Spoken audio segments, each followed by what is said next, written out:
Alors c'est un moment quand même important dans la vie d'un diacre parce que c'est effectivement toute la communauté rassemblée. Bon, pour moi c'était dans l'église du Christ-Roi où il y avait à peu près 700 personnes. Et c'est vrai que j'ai eu le sentiment que c'est une communauté qui me portait, poussée par l'Esprit Saint.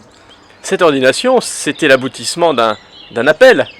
Alors, à la fois appel intérieur, parce que je sentais depuis quelques années qu'il y avait en moi quelque chose qui me demandait d'aller plus loin dans l'Église, et puis appel de la communauté, puisque c'était à l'époque le père Jean-Paul Antoine qui était venu un soir à la maison en disant que le diocèse m'invitait à peut-être à m'engager un peu plus dans l'Église. Donc, Vous dites un jour, en réalité c'était plusieurs années avant. alors c'était plusieurs années avant, puisque c'était le 30 mars 1995. Bon, il y a des dates dans la vie qui vous marquent et qu'on n'oublie pas.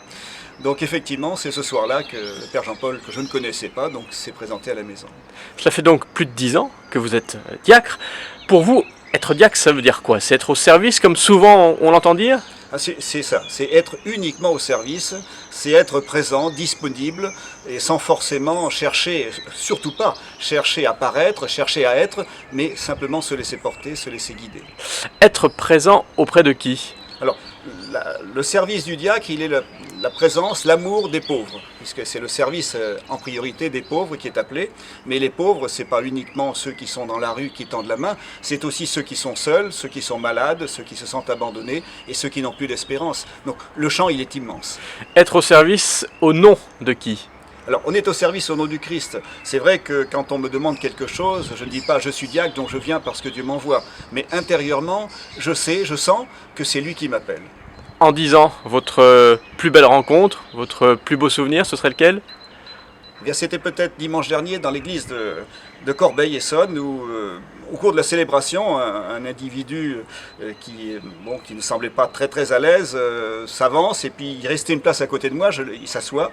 Puis il commence à me poser des questions, il avait bu un peu sans doute, et puis j'ai répondu à ces questions sur ce qui se passait dans l'église, parce que visiblement il ne savait pas trop, et à la fin, enfin au bout d'une demi-heure, il est bien resté une demi-heure, il m'a embrassé, on s'est embrassé, et ça m'a fait quelque chose, et ma femme m'a dit à côté, tu étais dans ton rôle de diacre. Dernière question, auriez-vous envie, comme Jean-Paul II, de dire à tous ceux qui ressentent un appel, n'ayez pas peur? Ah, je crois aussi qu'effectivement, il ne faut pas avoir peur de s'engager parce que c'est vrai qu'au départ, ça fait peur. J'ai été des années à dire on dit oui, on dit non. Enfin, avec ma femme, c'était vraiment un questionnement lourd. Et puis à un moment donné, on a dit allez, il faut s'abandonner, il faut faire confiance. Parce que si on compte sur nos propres forces, on n'y arrivera pas.